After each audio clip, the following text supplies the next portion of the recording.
বন্ধুরা, আজকে আমি আপনাদের জন্য একদম ঝরঝরে আর পারফেক্ট অনুষ্ঠান বাড়ির মতো ফ্রাইড রাইসের রেসিপি নিয়ে চলে এসেছি। আজকের এই রেসিপিটা ঘরে খুব সহজেই আর একদম অল্প সময়েই বানিয়ে নিতে পারবেন। এটা কিন্তু একদম অনুষ্ঠান বাড়ির মতোই স্বাদ হয়।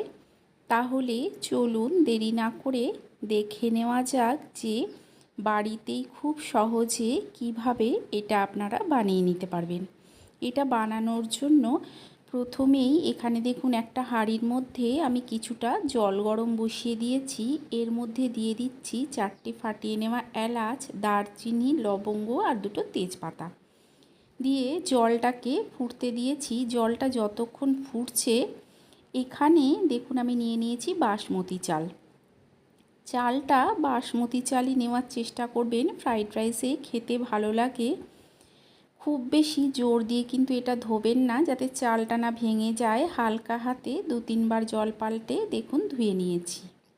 অন্যদিকে যে জলটা আমি বসিয়েছিলাম গরম মশলা দিয়ে, সেটাও ভালো মতো গরম হয়ে গেছে। এখন এই সময় সমস্ত ধুয়ে রাখা চালগুলোকে দিয়ে দিতে হবে। এর মধ্যে যদি গরম মশলাগুলো দিয়ে দেওয়া হয়, চালের মধ্যে গরম মশলার ফ্লেভারটা খুব সুন্দরভাবে ঢুকে যায়।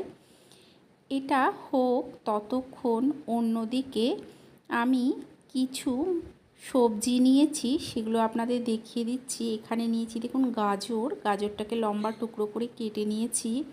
এখানে নিয়েছি ক্যাপসিকাম আর এর সঙ্গে নিয়েছি বিনস। সবজিগুলোকে কেটে রেডি করে রেখেছি। আর এখানে নিয়ে নিয়েছি দেখুন কাজু আর নিয়ে নিয়েছি কিশমিশ। এগুলো থাক, আমি ভাতটা একবার দেখে নিচ্ছি। ভাতটা কিন্তু খুব বেশি নাড়াচাড়া করবেন না, তাতে ভাতগুলো কিন্তু ভেঙে যায়। তবে ভাতটা যখন 80% হয়ে যাবে তখনই কিন্তু নামিয়ে নিতে হবে। আর বাসমতি চাল কিন্তু হতে খুব বেশি সময় লাগে না। দেখুন এটা 80%-এর মতো হয়ে গেছে। এখন সমস্ত ভাতগুলোকেই আমি তুলে নেব। তুলে একটা ছিদ্রযুক্ত পাত্রের মধ্যে ছড়িয়ে রেখে দেব। এখানে দেখুন রেখেছি। এতে কি হবে, ভাতটা পুরো ঝরঝরে থাকবে। চাইলে আপনারা ফ্যানের তলাতেও রাখতে পারেন।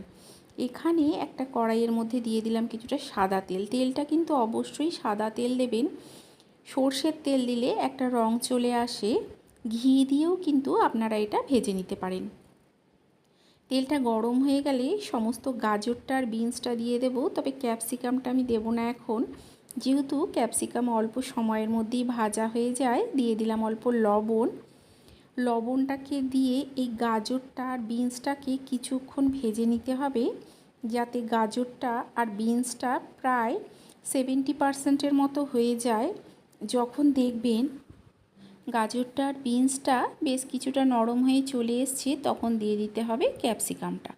ক্যাপসিকামটাকে দিয়ে আমি আর অল্প লবণ দিলাম। দিয়ে গাজর বিনসের সঙ্গে ক্যাপসিকামটাকে ভালো করে মিশিয়ে কিছুক্ষণ ভেজে নেব। ক্যাপসিকাম কিন্তু ভাজতে খুব বেশি সময় লাগে না, অল্প সময়ের মধ্যেই এটা হয়ে যায়। দেখুন সমস্ত সবজিগুলোকেই আমি ভেজে নিয়েছি।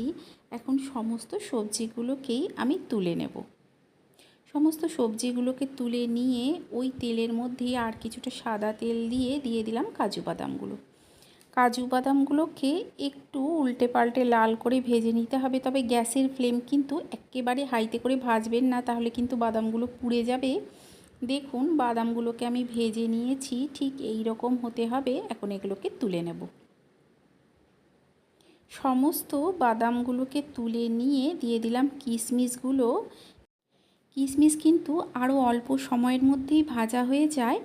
কিশমিশ ভাজতে কিন্তু খুব বেশি সময় লাগে না। দেখবেন কিছুক্ষণের মধ্যেই কিশমিশগুলো কিন্তু বেশ ফুলে উঠেছে, সেই সময় এগুলোকে তুলে নিতে হবে। দেখুন কিশমিশগুলো কিন্তু আমার ভাজা হয়ে গেছে। এখন এই সমস্ত কিশমিশগুলোকেই আমি তুলে নেব। তুলে নিয়ে ওই তেলের মধ্যে দিয়ে দেব আমি ঘি। ঘিটা চাইলে আপনারা প্রথম থেকেই দিতে পারেন। দিয়ে দিলাম এলাচ, দারচিনি আর লবঙ্গ। এই ফোড়নটাকে কয়েক সেকেন্ড ভেজে নেব। যখন দেখবেন একটা সুন্দর গন্ধ বেরোচ্ছে, তখন দিয়ে দেব তৈরি করে রাখা ভাতটা। আমার যেহেতু অনেকটা ভাত তৈরি হয়েছে, তাই আমি দুবারে এটাকে তৈরি করে নেব। আপনাদের যদি পরিমাণটা অল্প হয় সেক্ষেত্রে একবারে তৈরি করে নিতে পারেন। দিয়ে দিলাম লবণ আর দিয়ে দিচ্ছি দেখুন চিনি। অল্প কিছুটা চিনি দিলাম আর দিয়ে দিচ্ছি ভেজে রাখা কাজু বাদামের কিছুটা দিয়ে দেব, ভেজে রাখা সবজিটা, আর এর সঙ্গে দিয়ে দেব কিশমিশ। দিয়ে সমস্ত কিছুকে খুব ভালো করে দেখুন আমি মিশিয়ে নিচ্ছি। কাজু, কিশমিশ আর সমস্ত সবজিগুলোকে দিয়ে এই ভাতটাকে 5 থেকে 10 মিনিটের মতো গ্যাসের ফ্লেমটা লো টু মিডিয়ামে করে ভেজে নেবেন। একদম ঝরঝরে আর পারফেক্ট তৈরি হবে। একটার গায়ে কিন্তু একটা একেবারেই লেগে যাবে না, আর এর স্বাদ হবে কিন্তু একেবারে অনুষ্ঠান বাড়ির মতো। এখন এর উপর থেকে আমি কিছুটা ঘি দিয়ে নেব। ঘিটা দিয়ে নিয়ে এই ভাতের সঙ্গে মিশিয়ে আরও কিছুক্ষণ এটাকে তৈরি করব।